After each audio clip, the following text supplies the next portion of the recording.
শুরু করছে ইস্পানি মির্জাপুর শুভরাত্রি পাওয়ার বাই বিএসবি ক্যামেরান স্কুল অ্যান্ড কলেজ। আজ আমরা কথা বলবো মানবতা বিরোধী অপরাধ ও দুদকের অনুসন্ধান নিয়ে।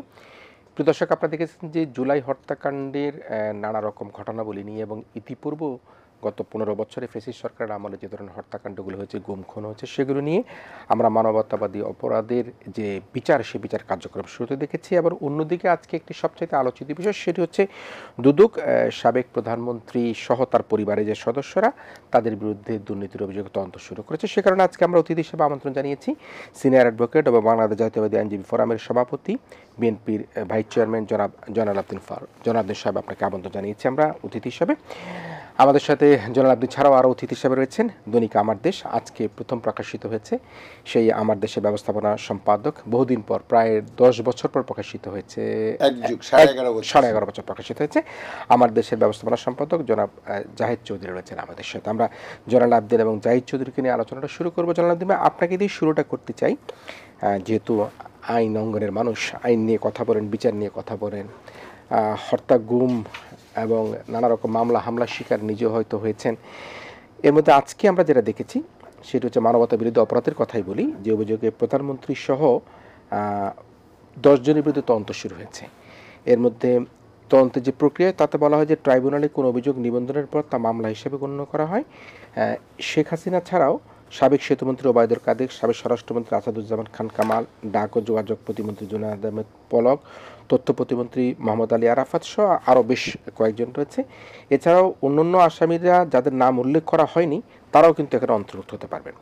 এই যে 15 জুলাই থেকে 5 আগস্ট পর্যন্ত যে হত্যাকাণ্ড ঘটলো, আমরা প্রায় 1400-1500 নিরীহ ছাত্র জনতাকে আমরা হত্যা হতে দেখেছি। আমরা দেখতে পাচ্ছি এখনও প্রায় 18-20 হাজার ছাত্র জনতা হাসপাতালে মৃত্যু যন্ত্রণায় কাতরাচ্ছে। কারো হাত নাই, কারো পা নাই, কারো চোখ নাই, কেউ অন্ধ হয়ে গিয়েছে। এই অবস্থার প্রেক্ষাপটে এই যে এই মানবতা বিরোধী অপরাধের যে কার্যক্রম শুরু হলো এবং এতে অভিযুক্ত করা হলো প্রধানত সাবেক পতিত প্রধানমন্ত্রী শেখ হাসিনাকে, আপনার বিশ্লেষণ কি? দেখুন, এটা বিশ্লেষণের বিষয় না, এটা হলো ফ্যাক্ট, ঘটনা। ঘটনাটা এই জুলাই থেকে 5ই আগস্ট যে হয়েছে এটা না। মানবতা বিরোধী অপরাধ তারা শুরু করেছেন 17 বছর আগের থেকে। এই যে মানুষকে গুম করে ফেলানো, আমি দুইজনের বক্তব্য দিয়ে গুম দিয়ে শুরু করি। একজন হলো বাংলাদেশ জাতীয়তাবাদী দলের চৌধুরী আলম, আর একজন হলো সিলেটের ইলিয়াস আলী। এটা তো নেতৃবৃন্দের যে গুম, সেটা কিন্তু প্রকৃতপক্ষে আরও হাজার হাজার মায়ের কোল কিন্তু এইভাবে করে খালি করে ফেলেছে। এই যাদেরকে আসামি করা হয়েছে, আপনি যাদের নাম বললেন, তার মধ্যে 1 নম্বর হলো ফ্যাসিস্ট সরকার প্রধান শেখ হাসিনা, আর বাকিরা তার সহযোগী, এবং তাদের সহযোগীও আছেন, আবার কেউ কেউ সরাসরিও এই মানবতা বিরোধীর সাথে তারা সম্পৃক্ত। কেন বলছি সম্পৃক্ত? আপনি দেখবেন যে সুর কিন্তু একই রকম ছিল। প্রধানমন্ত্রী যা বলতেন, ওবায়দুল কাদের সাহেব একই কথা বলতেন, এবং তিনি আরেকটু অনেক সময় বাড়িয়েও বলতেন। তো এই যে ঘটনাগুলো ঘটিয়েছেন তারা, হাজার হাজার মায়ের বুক যে খালি করেছেন, এটাকে আপনি মানবতা বিরোধীর চাইতেও যদি অন্য কিছু থাকে তাহলে তাকেও ছাড়িয়ে গিয়েছে। দেখুন, আমরা কিন্তু এই 5ই আগস্টের পূর্বে এই যে একটা আয়না ঘর বলে একটা ঘর আছে, এটা কিন্তু আমরা জানতাম না। দেখুন, আমাদের স্থায়ী কমিটির সদস্য সালাউদ্দিন সাহেবকে অনেক দিন নিয়ে আটকে রেখেছে। পরিবারের থেকে বলা হয়েছে তিনি হয়তো বেঁচে নাই, আমরাও হয়তো ভেবেছি বেঁচে নাই, কিন্তু পরবর্তীতে ওই আয়না ঘরেই বোধহয় রেখেছিলেন, তাকে ফেলে দিয়েছে নিয়ে শিলংয়ে।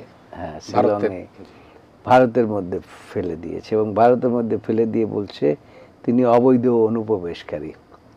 সেখান থেকে আসতে তার প্রায় 15-16 বছর সময় লেগেছে। এইগুলো তো ওই সময়কার ঘটনা। এরপরে ঘটনাচক্র কিন্তু এমন কোনো বছর ছিল না যে কোনো বছরে 5, 10, 25 এরকম লোক আপনার এই গুম না হয়েছে। আমাদের আইনে বলা আছে যে রাতের বেলা কাউকে গ্রেপ্তার করা যাবে না। গত কয়েক বছর আগে আপনারা শুনেছেন যে একটি মেয়ে চিৎকার করে বলছিলেন যে আমার বাবাকে যদি নিতে হয় তাহলে পরে সকালে আপনারা আসেন, আমি তুলে দেব। তিনি ওই যে আপনার ফেসবুকে এসেছিলেন, তারপরে তিনি বলেছিলেন যে কারা আছেন আপনারা এগিয়ে আসেন, কিন্তু কোনো মানুষ এগিয়ে আসতে সাহস পায় নাই। এই অবস্থা কিন্তু অহরহই ঘটেছে। আর 5ই জুলাই, আরে 5ই আগস্টের পূর্বের যে ঘটনাটা, এখানে যে কত মায়ের বুক খালি হয়েছে, এইটা যারা প্রত্যক্ষ করেন নাই তারা এটা সম্বন্ধে হয়তো বলতে পারবেন না, কিন্তু আমি তাকিয়ে তাকিয়ে দেখেছি যে আপনার ট্রাকের মধ্যে থেকে কিভাবে মেরে রাস্তার পারে ফেলে দিচ্ছে। এই দৃশ্য দেখে আমার মনে হয় কোনো মায়ের বুক যে কাঁপে না, বা কোনো মানুষ যে তার অন্তর যে কাঁপে নাই, এই কথা বলা যাবে না। তাই মানবতা বিরোধী অপরাধ কাকে বলে? মানবতা বিরোধী অপরাধ কি এটাকে বলে, না আপনার যারা এই কি বলে ওই সময় যে কারণে আদালতটি গঠিত হয়েছিল, যাদের কোনো সম্পৃক্ততা ছিল না তাদেরকে আপনার ফাঁসি দিয়ে মেরে ফেলেছেন, সেটাকে মানবতা বিরোধী অপরাধ বলে? কঠিন মানবতা বিরোধী কার্যক্রম হয়েছে এই যে 5ই আগস্টের এই যে জুলাই হত্যাকাণ্ড। আপনারও তো সন্তান আছে, আমারও সন্তান আছে, প্রতিটি মানুষের সন্তান আছে। তো মানব সন্তান যদি এইভাবে করে একের পর এক আপনার গুলি করে মেরে ফেলে, এই যে আপনার আবু সাইদরে যে মারলো, আবু সাইদরে কিভাবে গুলি করে মারলো, কে মারলো, তো পরিষ্কার দেখা গেছে না? তো এই যে মারাটা, একদিকে মারছেন, আর একদিকে আরেকজনের গণভবনে বসে তিনি আনন্দ প্রকাশ করছেন, বড় বড় মাছ এনে তার ফ্রিজের মধ্যে ভরে রেখেছেন, আর এই দিকে এই সমস্ত ছেলেপেলেরা মারা যাচ্ছে। তো দেখেন, প্রত্যেকটা জিনিসেরই কিন্তু একটা শেষ আছে। তো মানবতা বিরোধী অপরাধ যদি আপনি বলেন, এর চাইতে মানবতা বিরোধী অপরাধ আর আমার মনে হয় কিছু হতে পারে বলে আমি মনে করি। এবং সেই কারণেই আপনি দেখবেন 5ই আগস্ট যখন শেখ হাসিনা এই পালিয়ে গেলেন, তারপরে মানুষের মধ্যে যে একটা আপনার ক্রোধ, এই ক্রোধে ফেটে পড়েছে মানুষ সারা রাস্তায়। বঙ্গভবনে, গণভবনে মানুষ ঢুকে পড়েছে, ঢুকে আপনার ওই যে বড় বড় মাছ, তারপরে আপনার ফ্রিজ ভেঙে টেঙে ইত্যাদি ইত্যাদি সব মাথায় করে নিয়ে আসছে। টেলিভিশন বলেন, যা বলেন, এবং শেষ পর্যন্ত কিছু না পেরে বলছে যে মানুষের ক্রোধও দেখেন যে ইট খুলে নিয়ে চলে এসেছে। এখন পর্যন্ত সেটা কিন্তু জোড়া লাগানো সম্ভব হয় নাই। এই অবস্থার মধ্যে আমরা ছিলাম, এবং আমরা দেখেছি যে কিভাবে মানুষের ক্রোধ। আমি নিজে বাসার থেকে বেরিয়েছিলাম, বেরিয়ে আমি ওই গণভবন পর্যন্ত আমি গিয়েছিলাম, গিয়ে মানুষের যে ক্রোধ, এরকম মাথায় করে করে আপনার জিনিসপত্র নিয়ে যাচ্ছে। তারপরে ইট তারা শাবল দিয়ে, তারপরে কেউ আপনার লাঠি দিয়ে খুঁচে খুঁচে ইটগুলোকে আপনার কেউ পাশে নিয়ে গেছে। এগুলো কখন হয়? একটা দেশে যখন মানুষের মধ্যে অত্যাচারের জর্জরিত হয়ে যখন দেয়ালে পিঠ থেকে যায়, বাংলাদেশের মানুষের দেয়ালে পিঠ থেকে গেছে। শুধু যে ভোট দিতে পারে না এটাই কিন্তু বিষয় ছিল না। আরও বিষয় ছিল যে মানুষের মানে যে হত্যা, মানব সন্তানকে যে হত্যা, তাদের যে রক্ত যে লুটিয়ে পড়েছে, এগুলোর চাইতে আর অমানবিক কোনো কাজ হতে পারে না। সেই জন্যে আমি মনে করি যে এদের বিচার হওয়া দরকার। যদি এদের বিচার হয় তাহলে ভবিষ্যতে অন্তত এই ধরনের কর্মকাণ্ড কোনো রাজনৈতিক দল যদি ক্ষমতায় যায়, তারা এটার থেকে শিক্ষা গ্রহণ করবেন। আর যদি বিচার না হয় তাহলে পরে মানুষের মধ্যে এই প্রবণতাটা, এবং রাজনৈতিক দলের মধ্যে এই প্রবণতাটা, এবং আপনার এই রাষ্ট্রপ্রধান বা সরকার প্রধানেরও এই প্রবণতাটা কিন্তু থেকেই যাবে, এবং তাতে করে আমাদের কারোই রেহাই হবে না। সেই জন্য এর থেকে আমি মনে করি যে কোনো অবস্থায় হোক না কেন, পুংরাপুংরি কিন্তু এখনও অনেক এই ছড়িয়ে ছিটিয়ে আছে। আপনি মাত্র কিছু লোক হয়তো পালিয়ে গেছে, কিন্তু যারা এই যে কর্মকাণ্ড সরাসরি ঘটিয়েছে তার মধ্যে এখনো বহুত লোক বাংলাদেশের মধ্যে আছে। এবং এমনকি আমি তো মনে করি যে সরকারের বিভিন্ন বিভাগে এখনো তারা অবস্থান করছে, নানান মানে কি বলে, নানান রকম এটাকে ডিসগাইজ বলে আর কি, ডিসগাইজ অবস্থার মধ্যে তারা অবস্থান করছে। তো এখন বর্তমান সরকার যেহেতু আমরা বলি জনগণের ইচ্ছার প্রতিফলনের সরকার, তাদের উচিত এদেরকে যে যেখানেই থাকুক না কেন খুঁজে বের করে তাদের বিচার করা। তাইলে পরে অন্তত এই যারা সন্তান হারিয়েছে, যারা এখনো হসপিটালে, আমি এর মধ্যে একদিন ওই পঙ্গু হসপিটাল তো আমার বাসার কাছাকাছি আমি গিয়েছিলাম, সেখানে যে আত্মীয় স্বজন, মা বাপ, এবং ওই যে সমস্ত ছেলেপেলেরা গুলি খেয়েছে তারা এখনো কিন্তু ভালো হয় নাই। তো তাদের যে কান্না, এগুলো যদি না দেখলে আপনার এটা কিছু অনুভব করা যাবে না। নিশ্চয়ই অত্যন্ত বেদনার। হ্যাঁ, এর মধ্যে আমি জনাব জায়েদ চৌধুরী, আমাদের এই কষ্টের মধ্যে একটা ভালো সংবাদ, সেটা হচ্ছে আমার দেশ আবার প্রকাশিত হয়েছে, এবং আমি জনাব মাহমুদুর রহমান এবং তার টিম, আপনি সহ আবদাল ভাই সহ সকলে স্বাগত জানাই। আমরা সকালেই পত্রিকাটি পেয়েছি এবং একটি বিশেষ প্রতিবেদনের মাধ্যমে আপনারা পত্রিকাটি প্রকাশ করেছেন। আমরা আশা করব জনগণের যে আশাকাঙ্ক্ষার প্রতিফলন সেটি আপনারা আগের মতো ধরে রাখবার চেষ্টা করবেন। আমি আজকে এখানে গুমের কথা বললাম, আমি খানিক আগে একটি বিয়ের অনুষ্ঠান থেকে আসলাম, সেটা হচ্ছে ইলিয়াস আলী সাহেবের ছেলের বিয়ে। আমি লুনা আপাকে দেখেছি, সেই বিয়ের মধ্যে অনেক নেতা নেত্রী উপস্থিত হয়েছেন, কিন্তু তার মুখে একটু হাসি আমি দেখতে পাইনি। আজকে ইলিয়াস আলী নেই, তার সন্তানটা বড় হয়েছে, তার ছেলের বিয়ে হচ্ছে। আমি জানি না সেই বিয়েতে কি বাবার নাম মৃত বা জীবিত লিখতে হয়।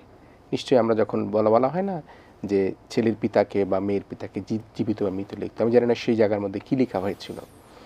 আজকে ইলিয়াস আলীর গুমের কথাই যদি ধরি, চৌধুরী আলমের কথাই ধরি, হাজার হাজার মানুষের গুমের কথাই ধরি, এই যে 5ই আগস্টের আগ পর্যন্ত যে 15-16 জন শিক্ষার্থী মারা গেল, সকলের কথা যদি আমরা ধরি, সে অবস্থার প্রেক্ষাপটে আমাদের জনাব আব্দুল স্যার যেটি বললেন সেটি হচ্ছে এটি ফ্যাক্ট, এটি ফ্যাক্ট, এবং এখানে নানা ল পয়েন্ট আছে যেটা দিয়ে এদেরকে বিচার করা সম্ভব। ধন্যবাদ আপনাকে। শুরুতেই আমি আমার দেশ পরিবারের পক্ষ থেকে যারা দর্শক শ্রোতা রয়েছেন সবাইকে আন্তরিক অভিনন্দন এবং শুভেচ্ছা জানাচ্ছি। এবং আজকে আমাদের জন্য খুবই আনন্দের একটি দিন যারা আমার দেশের সাথে জড়িত আছি। আপনি জানেন যে আজকে থেকে এক যুগ আগে 2013 সালের 11ই এপ্রিল পাশাপাশি আপনাদের এই যেখানে বসে আমরা অনুষ্ঠান করছি তার পাশেই আমার দেশের অফিস ছিল।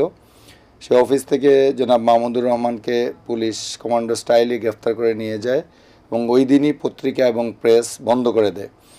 তো এই যে একটা দুঃসহ সময় গেছে আমার দেশে, এক যুগ ধরে সম্পূর্ণ বেআইনিভাবে পত্রিকাটি বন্ধ করে রেখে দিয়েছিল স্বৈরাচারী হাসিনা সরকার, এবং পুলিশ ও পেটিও বাহিনী দিয়ে আমার দেশের অফিসে হামলা চালিয়েছিল, আগুন দিয়ে পুড়িয়ে দিয়েছিল আমার দেশ পত্রিকার অফিসটি, এবং প্রেস তালাবদ্ধ করে রেখে এর ভিতর লুটপাট চালিয়েছে। অতি সম্প্রতি আমরা প্রেসটা সরকারের কাছ থেকে পুলিশের মাধ্যমে একজন ম্যাজিস্ট্রেটের উপস্থিতিতে এটা আমাদের হস্তান্তর করা হয়েছে, কিন্তু খুলে দেখা গেছে এর ভিতরে কিছুই নেই।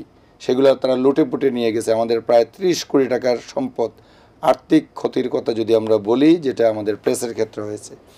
এমন একটি অবস্থায় মাত্র 2 মাসেরও কম সময়ের প্রস্তুতিতে আমরা শুরু থেকে আজকে পাঠকের হাতে আমার দেশ তুলে দিতে পেরে আমরা অত্যন্ত গর্বিত বোধ করছি, আনন্দিত, এবং সারা দেশবাসী আমাদের এই আনন্দের সাথে আছেন।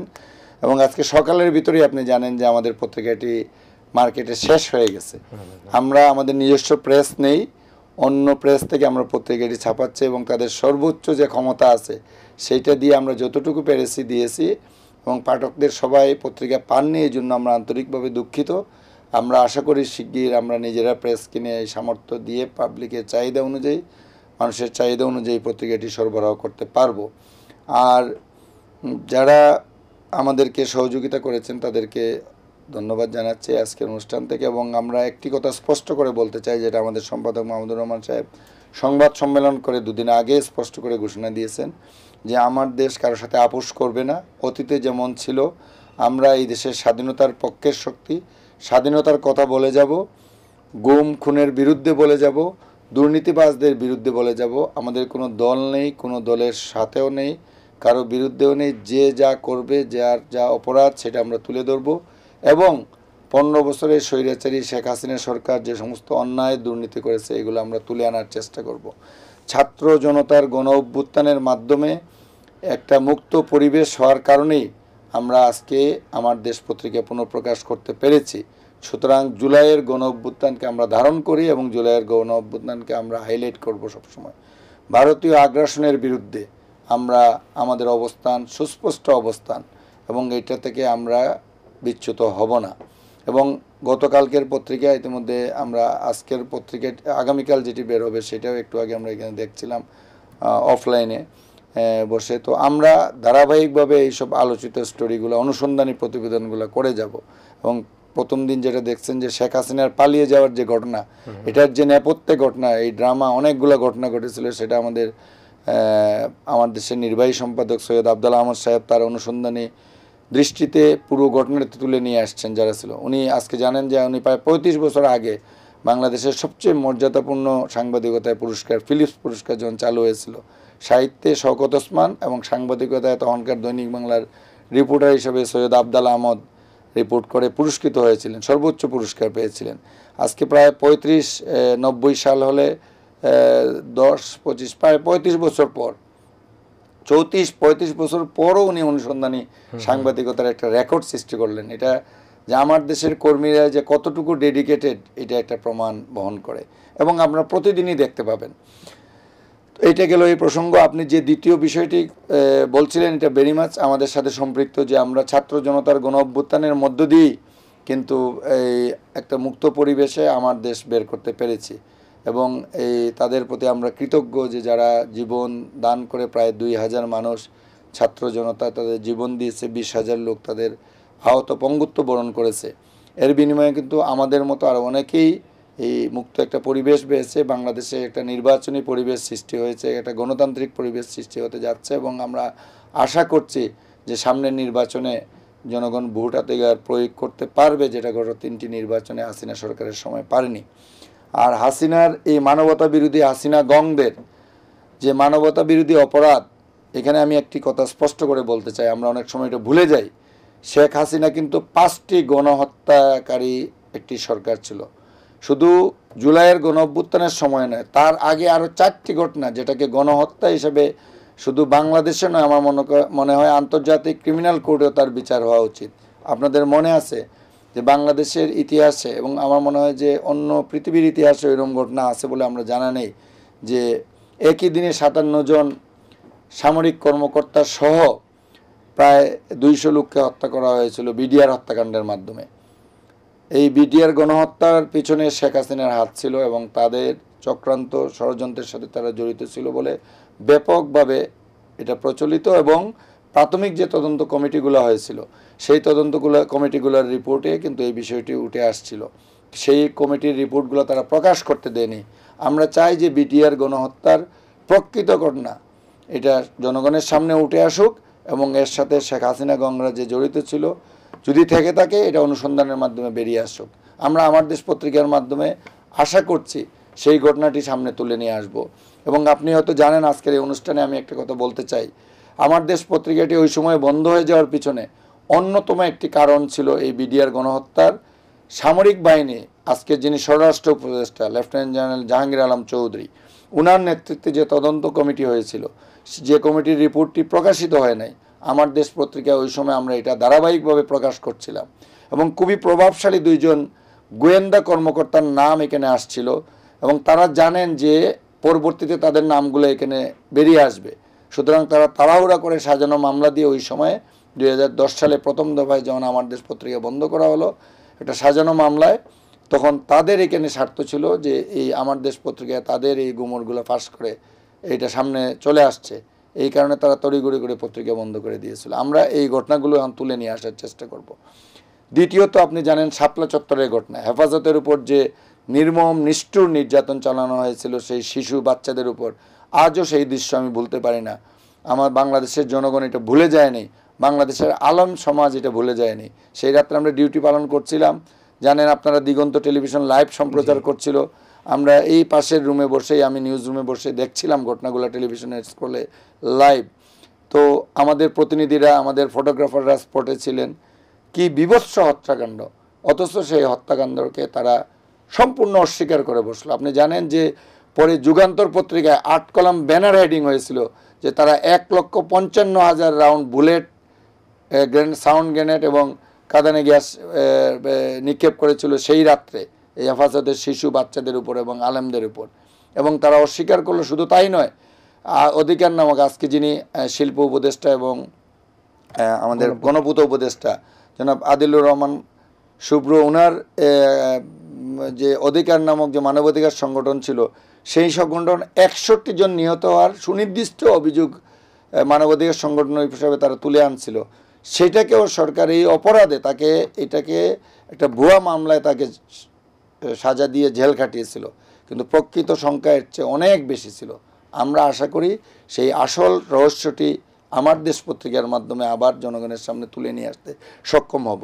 জুলাই হত্যাকাণ্ড, বিডিআর হত্যাকাণ্ড, শাপলা চত্বর হত্যাকাণ্ডের পাশাপাশি আরও 2টি ঘটনা ঘটেছিল। আপনারা জানেন, যেদিন মাওলানা দেলোয়ার হোসেন সাঈদীর রায় হয়েছিল, সেই দিন সারা দেশে, বিশেষ করে উত্তরাঞ্চলের 16টি জেলায় ব্যাপক গণবিক্ষোভ হয়েছিল। এই ঘটনার প্রতিবাদে অন্যায়ভাবে তাকে এই মানবতাবিদ ট্রাইব্যুনালের মাধ্যমে তার যে রায় দেওয়া হয়েছিল, তো সেই রায়ের বিরুদ্ধে মানুষ ফুঁসে উঠেছিল সারা দেশে। সেই রাত্রে একই দিনে কমপক্ষে 200 লোককে হত্যা করা হয়েছিল। সেটা তখনকার পত্রিকায় আমার স্পষ্ট মনে আছে, ফার্স্ট এডিশনে আমার দেশের, আমি সেই দিন ইটিভির একটা টক শোতে এইভাবে মধ্যরাতে ছিলাম, ফার্স্ট এডিশন ছেড়ে দিয়ে আমি টক শোতে গেছি, ফিরে এসে নগর সংস্করণ বা সেকেন্ড এডিশন করছি। প্রথম এডিশনেই আমাদের 77 জন মারা গেছিলো, এরকম একটা শিরোনাম ছিল, সুনির্দিষ্ট জায়গার নাম উল্লেখ করে। তো এই আপনার সেই দিনে আর একটা গণহত্যা চালিয়েছিল শেখ হাসিনা সরকার। আর মোদির বিরোধী আন্দোলনে ভারতের বর্তমান যে প্রধানমন্ত্রী, তার বিরুদ্ধে একটা আন্দোলন হয়েছিল, সেই আন্দোলনের সময় সারা দেশে আরেকটি গণহত্যা চালিয়েছিল। এরকম 5টি গণহত্যার সাথে শেখ হাসিনা জড়িত। শুধু এটা নয়, এই মানবতা বিরোধী জুলাই হত্যাকাণ্ডের বিরুদ্ধে আজকে যে প্রক্রিয়া শুরু হয়েছে, তাদের অন্যান্য ঘটনাগুলোর বিরুদ্ধেও আমার মনে হয় যে এগুলো তদন্ত হওয়া দরকার, সুষ্ঠু বিচার হওয়া দরকার। নিশ্চয়ই নিশ্চয়ই আমরা সেটাই, যেটি জয়নুল আবদিন ভাই বলার চেষ্টা করলো, ইট ইজ এ ফ্যাক্ট, এবং এই ফ্যাক্ট আপনাদের কথায় বলে ল পয়েন্ট এবং ফ্যাক্ট, এবং নিশ্চয়ই এর ল পয়েন্টে প্রমাণিত হবার মতো উপযুক্ত পরিবেশ আইনজীবীরা তৈরি করবেন। এবং আমরা খুবই আশা করতে চাই সেটি হচ্ছে গিয়ে যে বাংলাদেশে যাতে আর কোনো রকমভাবে এই ধরনের 5টি, 10টি, 6টি, 1টি কোনো ন্যূনতম কোনো হত্যাকাণ্ড যাতে না হয়। আজকে ইলিয়াস আলীর মতো যাতে কেউ গুম না হয়, চৌধুরী আলমের মতো যাতে কেউ গুম হতে না হয়, আজকে বিএনপি নেতাকে তাকে ধরে নিয়ে যেতে ভারতে ফেলে দেওয়া হয়, সে ধরনের কোনো ঘটনা না ঘটে, সেই দিনের অপেক্ষা থেকে আমরা একটা ছোট্ট বিরতি নিচ্ছি। প্রিয় দর্শক, আবার আমরা ফিরে আসবো আমাদের দুজন অতিথি, সিনিয়র আইনজীবী জয়নুল আবদিন এবং সিনিয়র সাংবাদিক জনাব জাহিদ চৌধুরীকে সাথে নিয়ে ছোট্ট একটা বিরতি। মির্জাপুর শুভরাত্রিতে আবারও ফিরে এসেছি। অতিথি হিসেবে রয়েছেন বিএনপি চেয়ারপারসনের উপদেষ্টা সিনিয়র আইনজীবী জনাব জয়নুল আবদিন, রয়েছেন সিনিয়র সাংবাদিক জনাব জাহিদ চৌধুরী, আমার দেশের ব্যবস্থাপনা সম্পাদক। আমি মিস্টার জয়নুল আবদিন, এই বিডিআর হত্যাকাণ্ডের কথা আসলো, আমরা কিন্তু গতকালকেই দেখেছি যে ভিকটিম পরিবারের প্রত্যেকটি সদস্য তারা একত্রিত হয়েছে, তারা কিন্তু একসাথে বলেছে এই খুনের দায় কিন্তু শেখ হাসিনা এবং তার যারা দোষ্য তারা কিন্তু কেউ এড়াতে পারে না। আজকে যদি এরকম হতো যে দ্বিধা বিভক্ত, তাদের মধ্যে অন্তপক্ষে 10% মানুষও বলতো না এটা শেখ হাসিনা নয়, এই যারা হত্যাকাণ্ডের শিকার হয়েছে পরিবারের প্রত্যেকটি সদস্য একত্রিত হয়ে শেখ হাসিনাকে দায়ী করেছেন। সেখানে আরও কী ধরনের লোমহর্ষক ঘটনা ঘটেছে, যদিও সেখানে মইনুল আহমেদ এবং তারেক সিদ্দিকী 58 জনের নাম এসছে। লোমহর্ষক ঘটনা হচ্ছে সেনাবাহিনীর সেই নিরস্ত্র দেশপ্রেমিক যারা মারা গিয়েছেন তাদের মধ্যে কিন্তু আগুন দিয়ে পুড়িয়ে দেওয়া হয়েছে, ড্রেনের মধ্যে তাদেরকে ছেড়ে দেওয়া হয়েছে। এই যে ঘটনা ঘটেছে সেটির মধ্যে কিন্তু মানে আমি জানি না আপনাদের আইন কিভাবে সেটা প্রমাণ করবে, কিন্তু যে পরিবারগুলো তাদের পিতা হারিয়েছে, তাদের আত্মীয় হারিয়েছে, তারা কিন্তু সকলের সম্মত হয়ে বলছে এর জন্য শেখ হাসিনা দায়ী। বিচার ব্যবস্থায় কীভাবে দেখছেন? দেখুন, আপনারা তো আজকে বলছেন, জি, বা আমরা আজকে বলছি, কিন্তু আমাদের দলের চেয়ারপারসন বেগম খালেদা জিয়া কিন্তু তখনই বলেছিলেন জি, যে এই খুনের সাথে শেখ হাসিনা সম্পৃক্ত। তার কারণ হচ্ছে যে এই বিডিআরকে ধ্বংস করার জন্য, অর্থাৎ একটা সুশৃঙ্খল বাহিনীকে ধ্বংস করার জন্য যা যা করার দরকার সেটা শেখ হাসিনা সরকার করেছেন। তারা কিন্তু ওই সময় ক্ষমতায় এসেই মাত্র 2-3 মাসের মাথায় কিন্তু এই ঘটনাটা ঘটিয়েছেন। আজকে হয়তো বলা হচ্ছে যে আমরা বলি বা আরও অনেকে বলে যে এটার সাথে শেখ হাসিনা সম্পৃক্ত, এটা কিন্তু তখন বেগম খালেদা জিয়া বলেছিলেন। তো এখন কথা হচ্ছে যদি বলেছিলেন কিন্তু উনি বিচার করার ক্ষমতা ওনার ছিল না। সেই সময় মঈনুদ্দিন ফখরুদ্দিন ছিল, এরপরে আসলেন মঈনুদ্দিন ফখরুদ্দিন। হাসিনা ক্ষমতা আসলো মাত্র মঈনুদ্দিনই তখন সেনাপ্রধান মূলত এই ঘটনার সাথে সম্পৃক্ত। এখন আমরা তো বলি যে বিডিআরের হাজার হাজার লোক মারা গেছে, তাদের আবার মানে তাদের আবার একটা প্রহসনমূলক বিচারও করেছে। কত যে সেনাবাহিনীর লোক মারা গেছে এটার হিসাব কি কেউ বলতে পারবে? বলতে পারবেন না। অর্থাৎ সেই সময় কিন্তু সেনাবাহিনীরও বেশ কিছু লোক এই সম্বন্ধে প্রতিবাদ করেছিলেন যে এই হত্যাকাণ্ডটা কিভাবে ঘটলো, কেন ঘটলো। তারা কিন্তু আকারে ইঙ্গিতে অনেকবার প্রকাশ করেছিলেন। যারা আকারে ইঙ্গিতে প্রকাশ করেছেন তারাও কিন্তু আজকে বেঁচে নাই। অনেককেই শেখ হাসিনা সরকার হত্যা করেছে। কাজেই হত্যাকাণ্ডের আর শেষ নাই। অর্থাৎ তোরা যে যা বলিস ভাই, আমার সোনার হরিণ চাই, মসনদ চাই আমার। হ্যাঁ, তো আমি দেশের মানুষ সব মেরে ফেলে দেব, কিন্তু আমার ক্ষমতায় থাকতে হবে।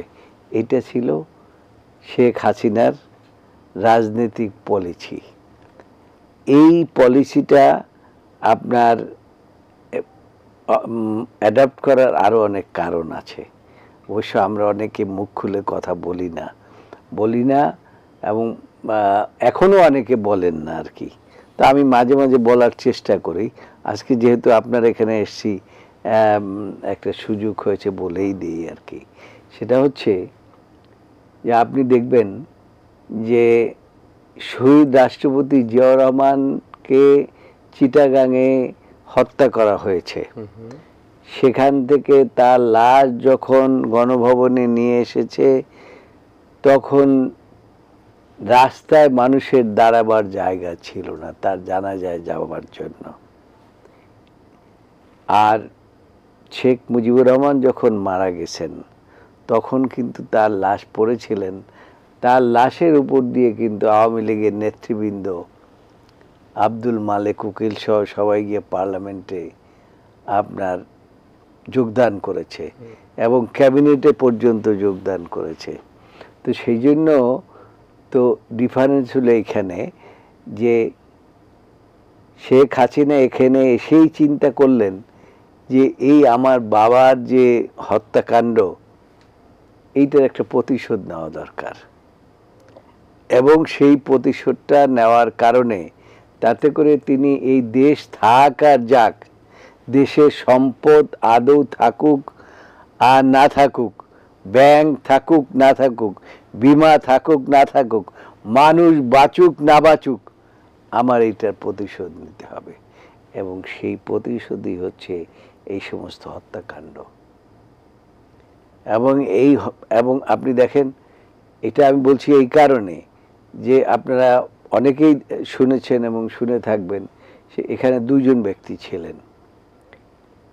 শেখ হাসিনা কিন্তু কসবার বর্ডার দিয়ে পালিয়ে যেতে চেয়েছিলেন, তিনি কসবার বর্ডার পর্যন্ত চলে গিয়েছিলেন। আর হুসাইন মোহাম্মদ এরশাদ কিন্তু ছিলেন উত্তরাতে, তিনি প্লেনে পালিয়ে যেতে চেয়েছিলেন। যদি মঞ্জুরকে হত্যা করা না হতো, মঞ্জুরকে তো হত্যা করা হয়েছে ইচ্ছা করে, তাহলে তো সব ঘটনা ফাঁস হয়ে যেত।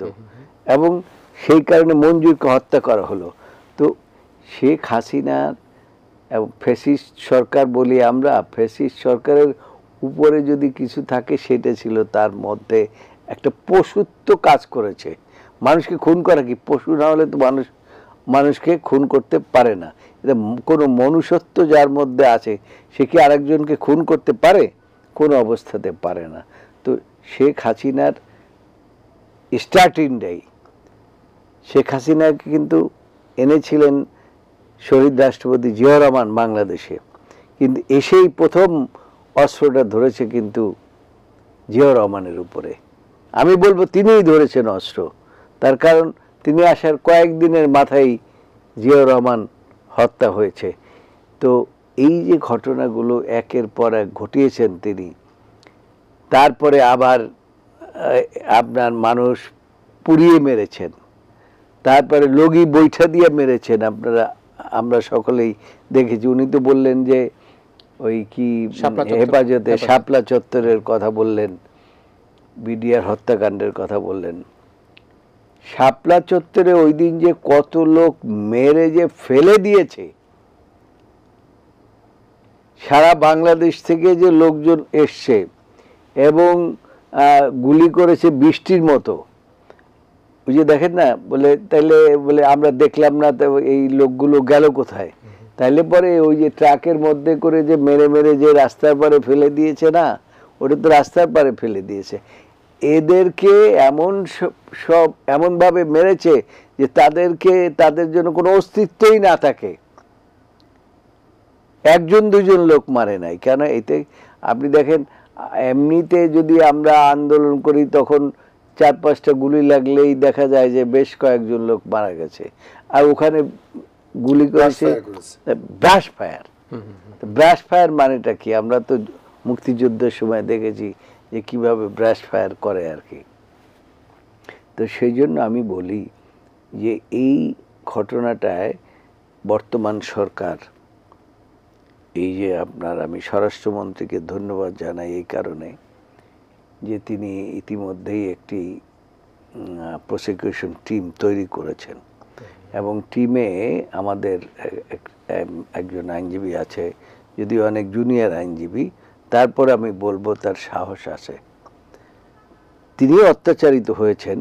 এই ছেলেটিকে এই শেখ হাসিনা সরকারের যে বাহিনী, তারা তার চেম্বারে ঢুকে বুট দিয়ে তারপর তাকে পিটিয়েছে। কার কথা বলছেন এটা? এই যে এখন তাজুল ইসলাম, আচ্ছা জি, তাজুলকে বুট দিয়ে পিটিয়েছে। আচ্ছা, হ্যাঁ, এবং বুট দিয়ে পিটিয়ে লাথি মেরে এইখান থেকে ওইখানে ফেলেছে, এইভাবে করেছে। তারপরে সে দেশ থেকে চলে গিয়েছিলেন। আবার তিনি এসে তখন কোনোভাবে করে সে বলছে আমি জামাত করি না, এই করি না। তো বল তুমি জামাত করো না, তা কি করো? তখন এই যে দেখেন একটা এবি পার্টি হয়েছে না পরবর্তীতে, সেখানে কিন্তু অধিকাংশ জামাতের লোকজন, এইখান থেকে তাজুল ইসলামও সেখানে ছিল। তো এখন তাকে এই প্রসিকিউশনের টিম করা হয়েছে। তা আমি মনে করি যে তিনি যেভাবে এগোচ্ছেন, মানে যেভাবে তিনি আইনগতভাবে এগোচ্ছেন, এইভাবে যদি তিনি এগোতে পারেন এবং যদি তিনি বিভিন্ন বাহিনীর থেকে যদি সাহায্য সহযোগিতা পান এবং জনগণের সাহায্য সহযোগিতা যদি পান, তাহলে আমি তো মনে করি যে বিচার অন্তত কিছুটা হলেও মানুষ পাবে, এবং মানুষের মধ্যে একটা এই বিচারগুলো যদি করতে পারে তাহলে অন্তত একটা স্বস্তি ফিরে আসবে, এটা আমি মনে প্রাণে বিশ্বাস করি। আসলে আমি আমি আমি একটা কথা আজকে শুনলাম যে অ্যাডভোকেট তাজুল ভাই অত্যন্ত সাহসিকতার সাথে প্রত্যেকটা বিষয়কে পরখ করে সাংবাদিক এবং গণমাধ্যমের মাধ্যমে প্রকাশ করবার চেষ্টা করতেন স্পষ্টভাবে, কিন্তু এটি আজকে জানলাম যে তিনি নিজে ব্যক্তিগতভাবে সেই নির্যাতনের শিকার ছিলেন, প্রচুর নির্যাতন করেছে। আচ্ছা, এটি আমাদের দর্শকরা হয়তো অনেকে জানে না যে তাজুল ভাই আজকে হচ্ছে গিয়ে প্রসিকিউটর হেড, তিনি কিন্তু এই নির্যাতনের শিকার হয়েছিলেন। আমি বিরতির আগে যাইতে ছোট্ট করে একটু শুনতে চাই, সেটি হচ্ছে আপনি তো অনেক 4-5টি ঘটনার কথা বললেন এবং আমরা বারবার জুলাই বিপ্লবের কথা বলি, সেখানে 1500-1600 মানুষ মারা গিয়েছে, কিন্তু ইতিপূর্বে শাপলা চত্বর বলি আমরা, আমাদের বিডিআর হত্যাকাণ্ড বলি, প্রত্যেকটা হত্যাকাণ্ডের কথাই আপনি এখানে ছোট ছোট করে উঠাবার চেষ্টা করেছেন। কিন্তু এখন যেটি আরেকটি নতুন বিষয়, সেটি একটু আপনার কাছে আলোচনা আসবে বিরতি নেবার পর, সেটি হচ্ছে যে অর্থ পাচারে 30,000 কোটি ডলারের অভিযোগে সাবেক প্রধানমন্ত্রী শেখ হাসিনা, সজীব আজাদ জয়, বোন শেখ রেহানা, সজীব টিউলিপের বিরুদ্ধে দুর্নীতি দমন কমিশন তাদের তদন্ত শুরু করেছে। যে এত টাকা কিভাবে পাচার করলো, আপনার কাছে কি মনে হয়? একটা ছোট আলোচনা করে বিরতিতে যাব। এটা দেখেন যে বাংলাদেশে যত বড় বড় প্রজেক্ট হয়েছে চাইনিজ লোন নেওয়ার মাধ্যমে মূলত এই প্রজেক্টগুলো হয়েছে।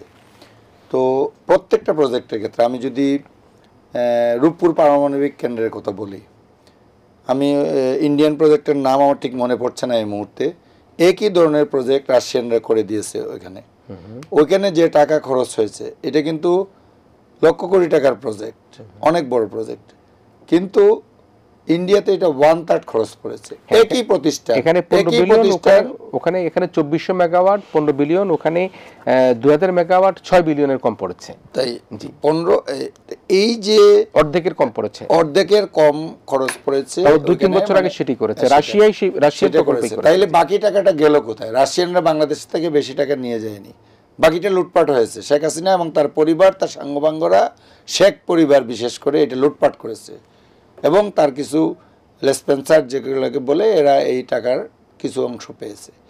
আপনি যদি বলেন পদ্মা সেতুর কথা, এখানে লুটপাট হয়েছে। আপনি যদি চিটাগাঙ্গের হাটহাজারী রেল লাইনের কথা বলেন, রেল যোগাযোগের কথা বলেন, শুধু শেখ হাসিনা পরিবার না, এই সকলকে চুরি করার যে একটা ব্যবস্থা সেটা তারা করে দিয়েছে। মানে চুরির বন্দোবস্ত, কিভাবে চুরি করতে হবে সেইটার একটা ট্রেনিং ভালো করে দিয়ে দিয়েছে। এটা না, এইভাবে আপনি যতগুলো বড় প্রজেক্ট বলেন বাংলাদেশের, যতগুলো প্রজেক্ট, সেটা চাইনিজ হেল্পে হোক, রাশিয়ান হোক, জাপানিজ হোক, প্রত্যেকটা প্রকল্প থেকে আপনি এই যে পূর্বাঞ্চলের রাস্তা, হাটহাজারী রাস্তার কথা আমি বলছিলাম, রেল সড়ক, দেখা গেছে যে ওয়ার্ল্ডের মধ্যে সেটা সবচেয়ে কস্টলি রাস্তা। কেউ কেউ বলছে যে এটা রেলের পাত না হয়, এটা যদি সোনা দিয়েও মুড়িয়ে দেওয়া হতো যে রেল লাইনগুলা, তাহলেও মনে হয় এই খরচ হওয়ার কথা না। এটা এইগুলা সমস্ত স্ট্যাটিস্টিক্স বিভিন্ন জায়গায় বিচ্ছিন্নভাবে মিডিয়ার উপর চাপ ছিল, তারপরেও বিচ্ছিন্নভাবে এগুলো কিন্তু আসছে যে সেই টাকাগুলো প্রত্যেকটা প্রজেক্ট, এই এক্সপ্রেসওয়ে বলেন, পূর্বাঞ্চলের যে এক্সপ্রেসওয়ে বলেন, ইভেন এই হাতিঝিল প্রকল্পের কথা বলেন, কোন প্রকল্পের নাম ধরবো, এই যে ঢাকা ভাঙ্গা এক্সপ্রেসওয়ে যেটা, সেটার কথা বলেন, বাংলাদেশের যতগুলো বড় প্রকল্প আছে প্রত্যেকটা প্রকল্পে তারা পুকুর চুরি, সাগর চুরি করেছে, এটা প্রমাণিত। তারা এগুলোর কোনো ব্যাখ্যা দিতে পারে নাই। কত পর্দা বালিশ কাণ্ড, পর্দা কাণ্ড, এগুলো আমরা স্ক্যাটারলি বিভিন্ন জায়গায় শুনেছি। প্রত্যেকটা জায়গা থেকে তারা লুটপাট করেছে এই প্রকল্পগুলো থেকে। আর কি হয়েছে, বাংলাদেশের ব্যাংকিং সেক্টরটাকে টোটালি তারা লুটে নিয়েছে। এই অ্যাসালম গ্রুপ বলেন কিংবা আরও কয়েকজনকে, এই যে আমি নাম ধরেই বলতে পারি, এই যে এক্সিম ব্যাংকের নজরুল ইসলাম মজুমদাররা কিংবা মখা আলমগীররা, পদ্মা ব্যাংকের মাধ্যমে এই যে লুটপাটগুলো হয়েছে চোখের সামনে, বাংলাদেশের জনগণ বসে বসে দেখেছে, মিডিয়া বসে বসে দেখেছে।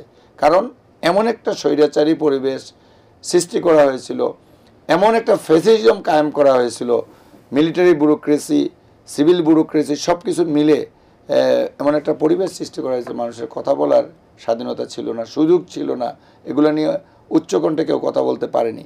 এবং এই লুটপাট করে সমস্ত টাকাগুলো কোথায় গেছে, এগুলো পাচার করা হয়েছে। তারা পাচার করেছে, তারা এখন এই টাকাগুলো খরচ করে এখন দেখেন নানা ধরনের উস্কানি দেওয়া হচ্ছে। এবং আগামী নির্বাচনে দেখেন, আমি জানি না এই নির্বাচনে আওয়ামী লীগ অংশগ্রহণের সুযোগ পাবে কিনা, কিন্তু টাকার খেলা তারা আগামী 1 দশক 2 দশক করে যা লুটে নিয়েছে এটা চালিয়ে যেতে পারবে। আমি এটা স্পষ্ট করে বলতে চাই, এটা বর্তমান সরকার কিংবা আগামীতে যারা ক্ষমতায় আসবে তাদের অন্যতম দায়িত্ব হবে। আমি জনগণের একজন হয়ে, সাধারণ একজন নাগরিক হয়ে বলছি যে কারা এই টাকাগুলো লুটপাট হয়েছে, কিভাবে এই লুটপাটগুলো হয়েছে, এগুলো জনসমক্ষে তুলে ধরা এবং যারা এর সাথে জড়িত এগুলোর বিচার করা, তাদেরকে বিচারের মুখোমুখি করা এবং টাকাগুলা ফিরিয়ে আনার, যতটুকু সম্ভব ফিরিয়ে আনার চেষ্টা করা। আমি আমার দেশের একজন হয়ে, একজন কর্মী হয়ে আমি আজকে এই অনুষ্ঠানে, আপনার অনুষ্ঠানের মাধ্যমে বলতে চাই, আমাদের লিমিটেড রিসোর্সের মধ্যেও আমরা যতটুকু পারি চেষ্টা করব এই অন্যায়, অবিচার, দুর্নীতি, লুটপাট, গুম, খুন, এই প্রত্যেকটি ঘটনার যাতে আমরা আমাদের সীমিত সামর্থ্যের মধ্যে আমরা এগুলা বের করে আনার চেষ্টা করব এবং জনগণকে এগুলো জানানোর চেষ্টা করব যে কিভাবে এই ঘটনাগুলো ঘটেছে। নিশ্চয়ই প্রিয় দর্শক, অনেক হত্যা, গুম, লুটতরাজ, ব্যাংক লুট, আর্থিক খাত, বিমা, সবকিছুর কথাই আমরা শুনলাম। আমরা আবারও শুনবো আমাদের যে দুজন অতিথি রয়েছে, সিনিয়র অ্যাডভোকেট জয়নাল আবেদিন এবং একই সাথে সিনিয়র সাংবাদিক জনাব জাহিদ চৌধুরী, দুজনেই আপনাদের সাথে থাকবেন। আমরা একটা ছোট্ট বিরতি নিচ্ছি। ইসমানী মির্জা শুভরাত্রিতে আবারও ফিরে এসেছে। আমাদের সাথে অতিথি হিসেবে রয়েছেন সিনিয়র আইনজীবী জয়নাল আবেদিন, রয়েছেন সিনিয়র সাংবাদিক জাহিদ চৌধুরী।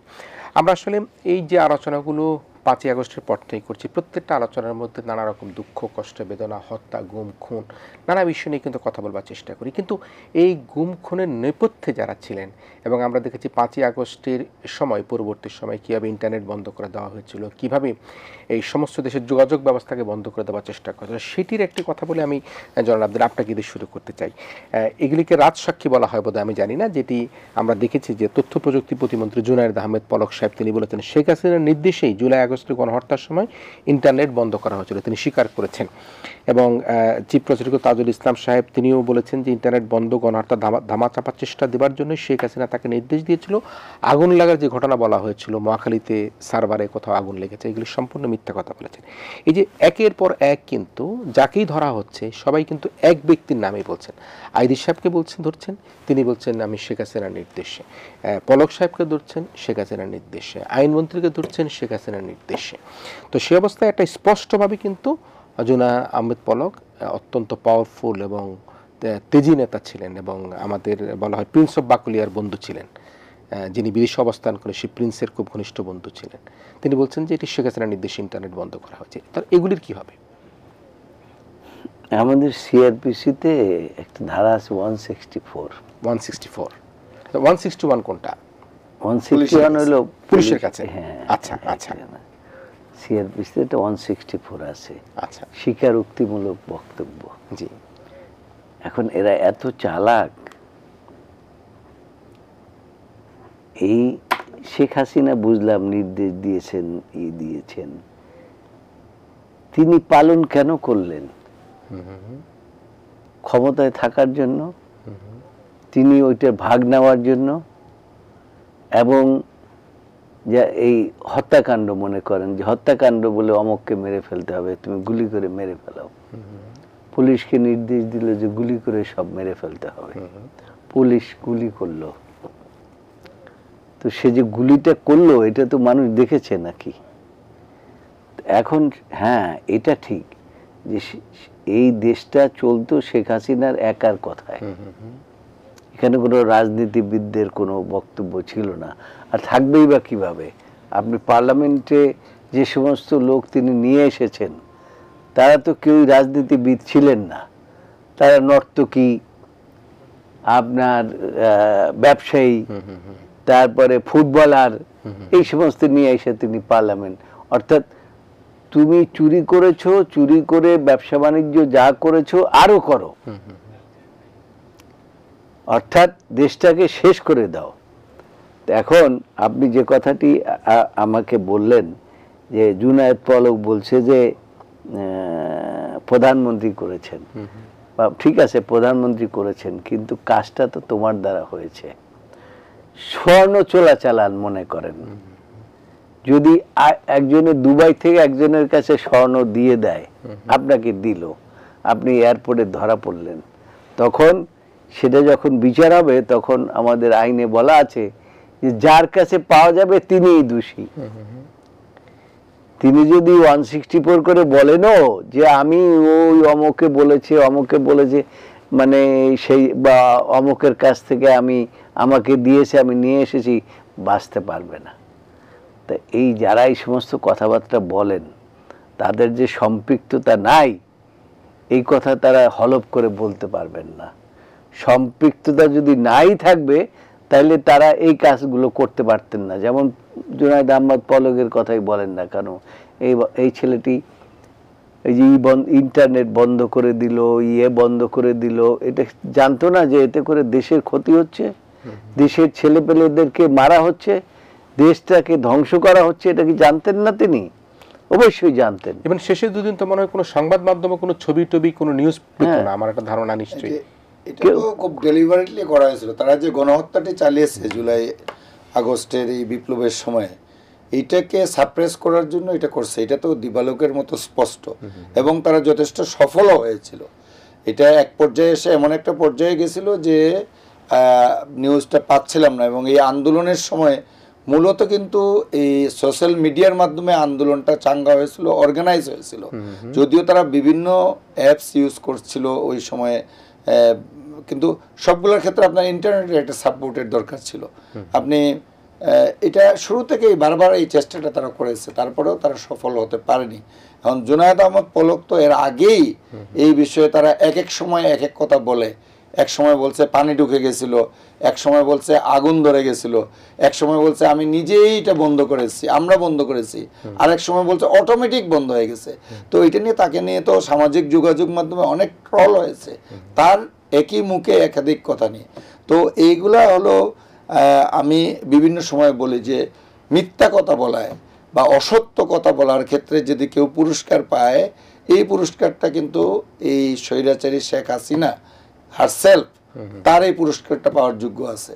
তো এই তার যে অসত্য কথা বলার এই পর্যায়ে থেকে আমরা বহুবার আমার দেশ পত্রিকায় এটা নিউজ করেছি যে উনি ডাহা মিথ্যা কথা বলে চলছেন। এক সময় একটা বলছেন, পরে বলছেন না আমি এটা বলি নাই। কিংবা আমরা প্রমাণ করছি যে চালের কেজি 10 টাকা কেজিতে আমরা সবাইকে চাল খাওয়াবো, তো এটা বলে নির্বাচনের আগে প্রচার চালিয়েছিল ব্যাপকভাবে। এটার ফুটেজ ছিল, ভিডিও ফুটেজ ছিল এটার। তারপরে পত্রিকায় নিউজ হয়েছিল উনি কোন কোন জায়গায় বলছেন। আমরা এই সবগুলা ক্লিপিংস জোগাড় করে, আমাদের কষ্ট হয়েছিল, আমরা এটা বলেছি যে ওই তারিখে এই জায়গায় বলছিল, এই পত্রিকায় ছাপা হয়েছে, এইটার ক্লিপিংস আমরা দিয়ে দিলাম, এটার ফুটেজ দিয়ে দিলাম, এটার স্ক্রিনশট দিয়ে দিলাম। এইভাবে আমাদের নিউজ করতে হয়েছে অতীতে। আমাদের উপর যে পত্রিকাটা বন্ধ করে দেওয়া হয়েছিল রুশানলে পড়ে, শেখ হাসিনার ব্যক্তিগত রুশানল এবং রাষ্ট্রীয় রুশানলে পড়ে, তো এইভাবে আমরা করেছিলাম। তো এই মিথ্যাচারটা তার দলের যারা ছিল তারা খুব ভালোভাবেই রপ্ত করতে পেরেছিল। আমরা বিভিন্ন সময় এটা দেখেছি। মানে বাইরে কেউ না, তো কোথায় আজকের যুগে যেটা বলা হয় যে মানে এরশাদ বেঁচে থাকলে, জীবিত অবস্থায় সে দেখে গেছে, অনেক কিছু দেখে গেছে যে কোথায় শিশু স্বৈরাচার এরশাদ ছিল। হাসিনার স্বৈরাচারের তুলনায় যাদেরকে আমরা 9 বছর আন্দোলন করে স্বৈরাচারী এরশাদ বলে তার এটা তকমা লেগেছিল, এই এরশাদ তো শিশু শেখ হাসিনার কাছে স্বৈরাচার হিসাবে। একইভাবে আপনি গোয়েবলস যদি আজকে বেঁচে থাকতো তাহলে হাসিনার এই মিথ্যাচারের কাছে বলতো যে এই গোয়েবলস নামটাই উঠে যেত, নিজে দেখতে পারতো ছাত্র হতো, ছাত্র হতো।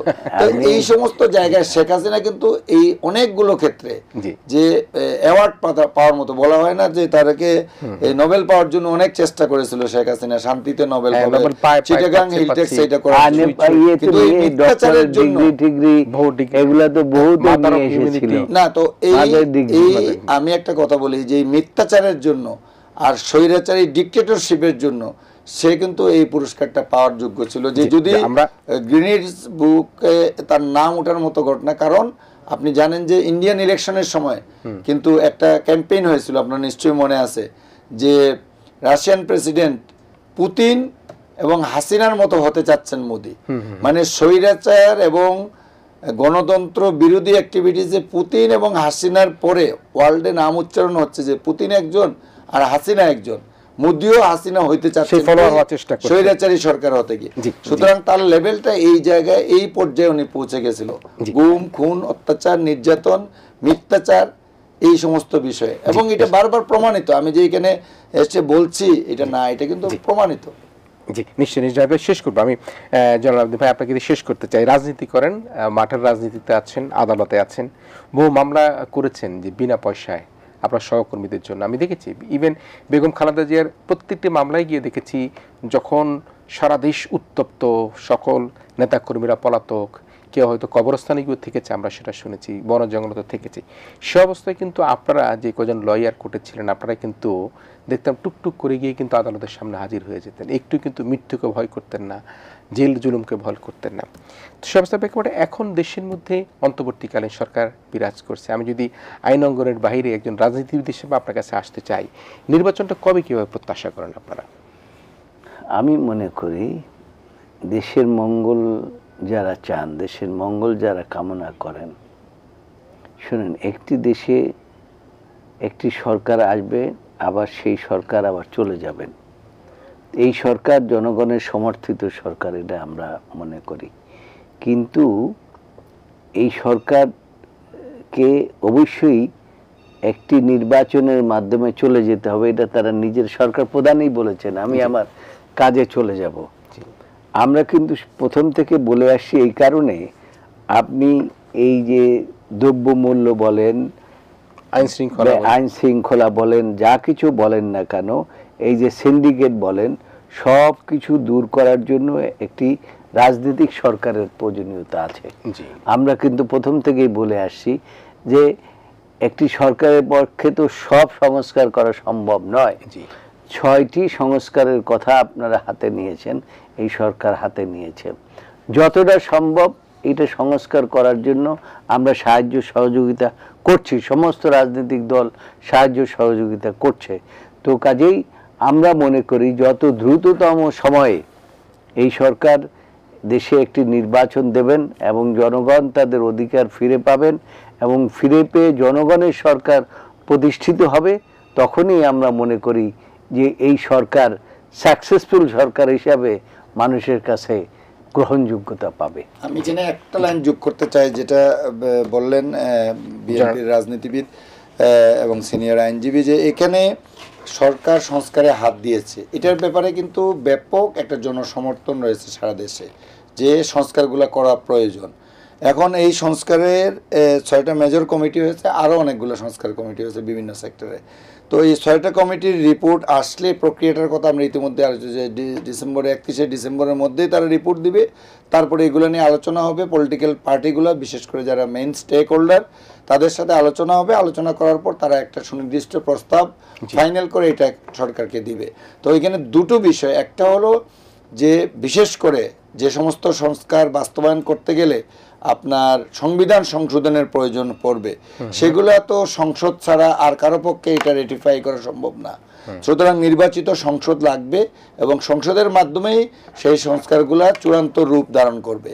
এখন মানুষের অনাস্থার জায়গাটা যেখানে, যে বিএনপি, ধরে নিলাম যে আগামী নির্বাচনে বিএনপি বিজয়ী হলে ক্ষমতায় আসলো, তো বিএনপি আদৌ এই সংস্কারগুলো করবে কিনা, কারণ অতীতে বিভিন্ন ঘটনায় মানুষ ওই আস্থাটা রাখতে পারছে না। কিন্তু অলরেডি বিএনপি বলেই দিয়েছে যে বিএনপি একটা ন্যাশনাল গভর্নমেন্টের মাধ্যমে তারা সমস্ত এই সংস্কার, সেটাই আমি বলছিলাম জানাব ভাই, যে সেটাই আমি বলছিলাম যে এই সরকার যদি একটা স্ট্রাকচার করে দিয়ে যেতে পারে, যে এই জায়গায় এই রিফর্মগুলো করা দরকার, এই জায়গায় রাজনৈতিক দলগুলোকে একটা কনসেনসাসে নিয়ে আসতে পারে। অনেক বড় প্রক্রিয়া। আমি সেটাই বলতে চাচ্ছি যে তারা যদি একটা জায়গায় একটা স্ট্রাকচার করে দিয়ে যেতে পারে এবং এই ব্যাপারে রাজনৈতিক দলগুলোর মধ্যে, স্টেক হোল্ডারদের মধ্যে, রাজনৈতিক দল ছাড়াও বাইরে যারা আছে, যেমন মিডিয়া, আমরা আছি, আমাদের একটা সংস্কার কমিশন আছে, যদিও 6টার মধ্যে নেই, তো এটা যদি একটা জায়গায় নিয়ে আসতে পারে এবং পলিটিক্যাল পার্টিগুলো কমিটেড হয় জাতির সামনে, তাইলে তারা পরবর্তীতে যে দলই ক্ষমতায় আসুক না কেন, তারা ওইগুলো বাস্তবায়ন করতে অনেকটা বাধ্য থাকবে, কমিটেড থাকবে। এটাই করা দরকার। এবং এই পর্যায়ে পর্যন্ত রাজনৈতিক দলগুলোর উচিত হবে বর্তমান সরকারকে সময় দেয়া, এরপরে নির্বাচনী প্রক্রিয়ার মধ্যে ঢোকা। নিশ্চয়ই নিশ্চয়ই। 30 সেকেন্ডে কিছু বলবেন কিনা? 30 সেকেন্ড। যে কথাটি জাহিদ চৌধুরী সাহেব বললেন, আমি এটাই বলতে চাই, কিন্তু এর সাথে একটি কথা বলতে চাই পরিষ্কারভাবে, সেটা হচ্ছে একটি রাজনৈতিক দলের পক্ষে কোনো অবস্থাতেই এই ভঙ্গুর যে দেশ করে গিয়েছেন শেখ হাসিনা সরকার, এটাকে রিপেয়ার করা সম্ভব হবে না। সেই জন্য কিন্তু আমাদের দল বাংলাদেশ জাতীয়তাবাদী দলের প্রধান তারেক রহমান সাহেব তিনি বলেছেন যে এখানে একটা ন্যাশনাল গভর্নমেন্ট ফর্ম করতে হবে। জাতীয় সরকার ফর্ম না করতে পারলে এই দেশটাকে রিপেয়ার করা সম্ভব হবে না।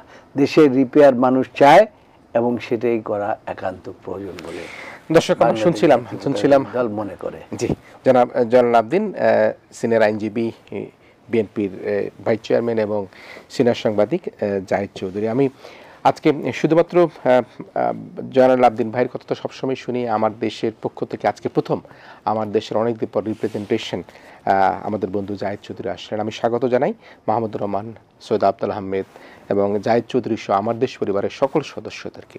এবং একই সাথে আমি জয়নুল আবদিন ভাই আপনাকে এবার এই কারণে ধন্যবাদ জানাই, আপনাদের যে প্রধান নেতা রয়েছেন তারেক রহমান সাহেব, তিনি যেভাবে সারা দেশের মানুষকে যেভাবে তিনি এখন এই যে গণবিরোধী আন্দোলনের পরে সবাইকে সুন্দরভাবে সুষ্ঠুভাবে নানাভাবে তাদেরকে বিশ্লেষণের মাধ্যমে ভবিষ্যৎ জাতি গঠনের সবাইকে যে দীক্ষা দিচ্ছেন, সেটি কিন্তু আমাদের জন্য একটা বড়, আমি মনে করি, শিক্ষা হয়ে দাঁড়াচ্ছে। আমি আশা করব যে ভবিষ্যৎ রাজনীতিতে যারাই ক্ষমতা আসুক না কেন, ওটা জাতীয় সরকার হোক বা এটা জামাত, বিএনপি, ইসলামিক দল, সবাই মিলে যে সরকারই করুক না কেন, আমরা কিন্তু কোনোভাবেই একটা স্বৈরাচারের যে প্রশ্রয় কেন্দ্র বাংলাদেশে হয়েছিল সেটি যাতে আর কোনোভাবে হতে না পারে এবং স্বৈরাচার যাতে কোনোভাবে বাংলাদেশে আর ফিরে আসতে না পারে, তাতে কিন্তু আমরা মনে করি সকলে কিন্তু একমত থাকতে হবে।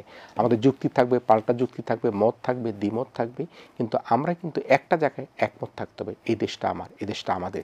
এই দেশটাকে পিছিয়ে ফেলবার জন্য যারা গত 15-16 বছর ধরে আমাদের পিছিয়ে টেনে ধরার চেষ্টা করেছে, তারা যাতে কোনোদিনই বাংলাদেশের রাজনীতিতে জনগণের কাছ থেকে কোনো আস্থাশীলতা না পারে, সেই প্রত্যাশা রেখে আমরা আমাদের আজকের আয়োজন এখানে শেষ করছি। প্রিয় দর্শক, আপনারা ভালো থাকবেন, সবাই মিলে ভীষণ ভালো থাকবেন।